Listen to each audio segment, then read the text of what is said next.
This is my review of Hollywood medium Tyler Henry's book, Between Two Worlds. Up front, I'll tell you, I think he's a massive fraud. The book was terrible. Let's go into it. Just quickly, the very beginning, there's an error. He says, when my show was green-litted, it's green-lit. I just thought that was a funny error.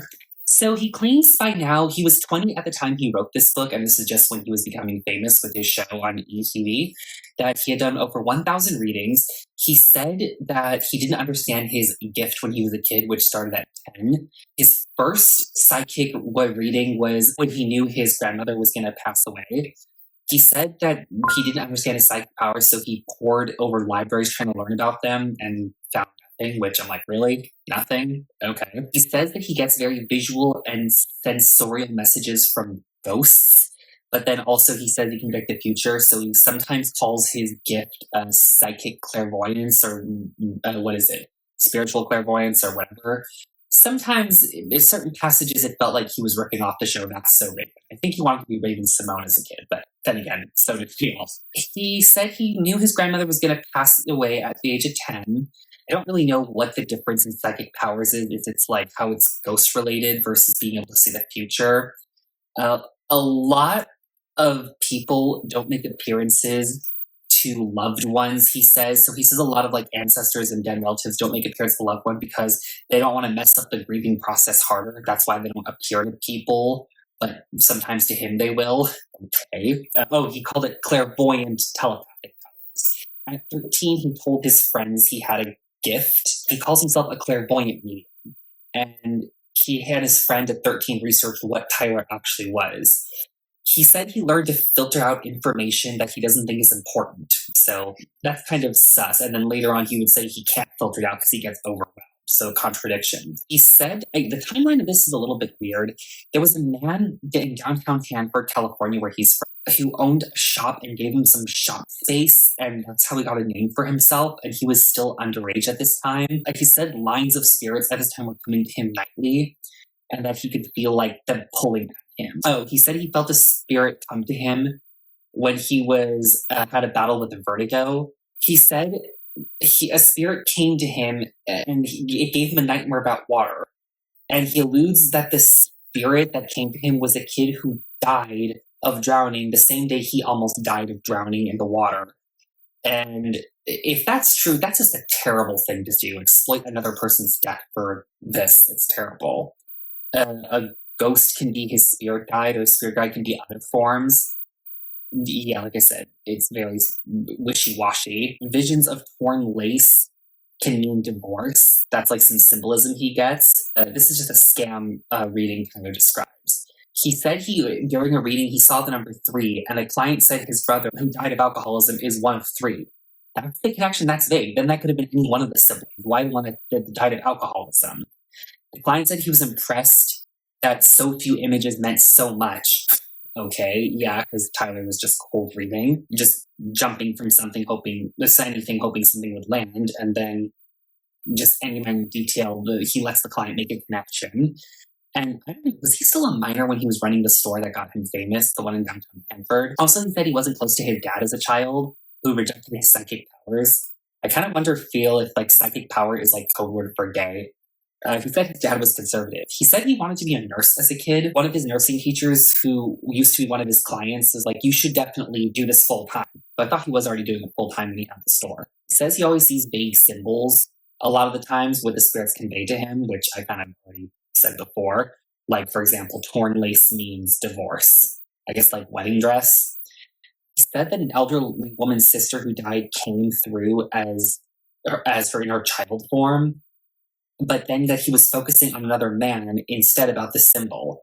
And that when he shouted out, that woman said it was my sister called forward. So he just admits he wasn't even getting it right. And that he was attributing it to the wrong person, and that the right person had to say, no, that's actually me. After, there was one lady, he said that he inspired her to go get checked because she had stage 3 lung cancer. And Tyler said, it was your grandmother that told me. But at the time, that reading, Tyler didn't say your grandmother's saying to tell you, go get checked, which I'm like, why? Interestingly, at the time his profile was rising, his parents were struggling financially. His mom, who had been a homemaker, had to go get a job. He said he predicted his grandfather was going to die 7 days before he did. But also, it was after his grandfather told the family he was sick, so whatever.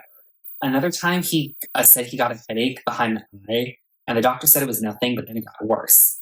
And 3 weeks prior to that headache, he was talking to his mom about how he had a premature birth, which almost caused an aneurysm. So then he thought to get checked for an aneurysm. How is that even psychic? He talked about how he was bullied in school. Oh, there's a contradiction in the book.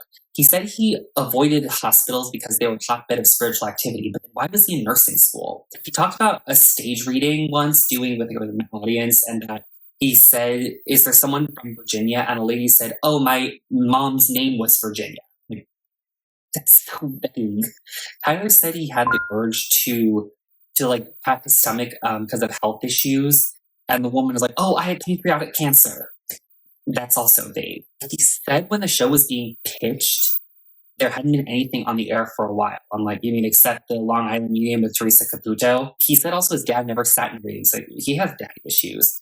He says that when he is talking to someone, he just talks until he gets more images. So again, throwing out cold words. He says he gets a lot of symbols and that they can come in animals. I'm like, oh yeah, because everyone has pets or knows someone who has pets. And I bet most of the animals either cats or dogs. He asks his clients to talk about the relatives out loud.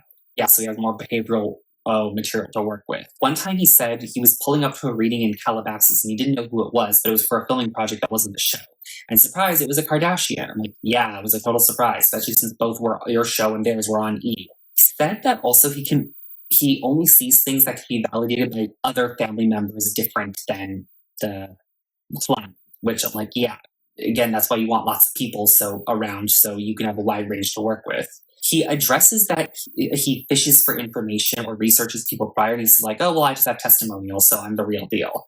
Kris Jenner confirmed I was right when I said she had the window done the day prior. And no one could have, how could anyone verify that and research that?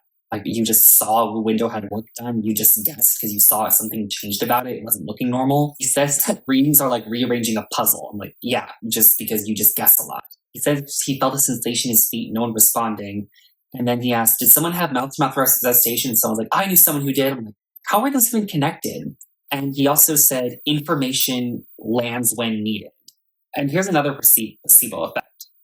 He said he read a lady's dead dad trying to send a message. She suspected that the boyfriend was cheating but wasn't sure. And she thought it was just grief. So she asked Tyler if the dad would reveal anything more, and Tyler said, oh no, he doesn't want to. And she's like, that's how I know it's him, because he doesn't like revealing information to strangers.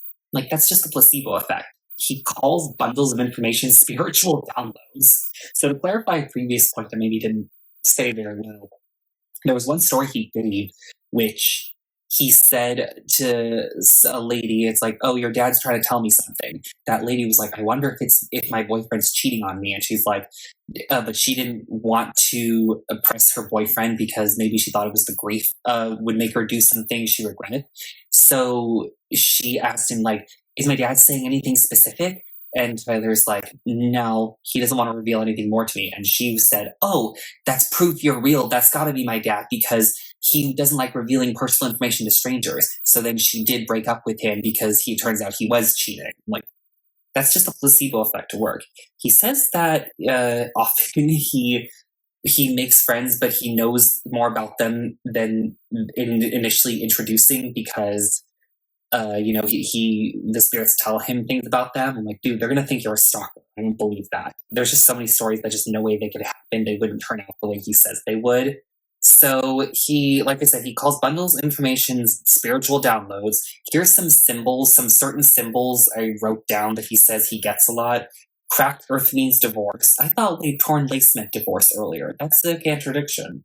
Doves mean freedom from mental illness. Dirty window means lack of mental clarity. I guarantee you in a mass audience reading, if he called out dirty window and then some audience member said, oh, that means my dog is going to die, he would say, yeah, that's what that means. You're right. Okay. He actually said, this is a line from the book, his client powers with information, provides information. He referenced fraud psychic Sylvia Brown unironically. He said he sweated a lot in the early episodes of Hollywood Medium because the spirits were coming at him intensely. I'm like, maybe because you were afraid of a backlash because it was so obvious you were cold reading. And then he goes into, how do you tell if a medium's authentic? Don't give too much information. Don't give too much money up front. Make sure there's client testimonials. Yeah, coming from the fact, and he's like, I'm the real deal because I had an audience before I was famous. I had clients and stuff. Like, dude, your audience was bored housewives. Okay, you said your store was near a bunch of yoga studios. He says no historical person has ever come to visit him ever. And I'm like, which weird, but you could go to a haunted location and you wouldn't find any spirits wanting to talk to you there. He does say that sometimes in like historical places that he can feel the energy of events that happened a long time ago. I'm like, but no actual spirits. You can't go to like a Civil War battleground and talk to Civil War spirits. Oh yeah, that's totally not suspicious right there. If a man has two widows in the afterlife, there wouldn't be any jealousy because marriage doesn't exist in the afterlife because it's till death do us part.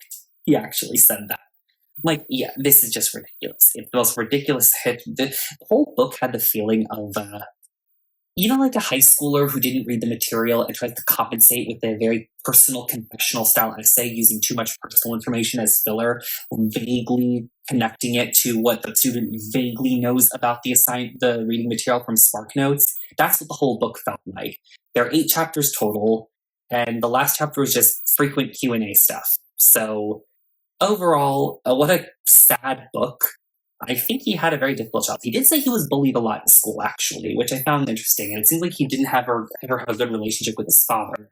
And there were financial difficulties, but I wonder why that's why they pushed him to have a Hollywood career, although he was older. And how the hell did he have like a store as a teenager? How was he operating that? It was like a person who owned a store downtown gave him like a space.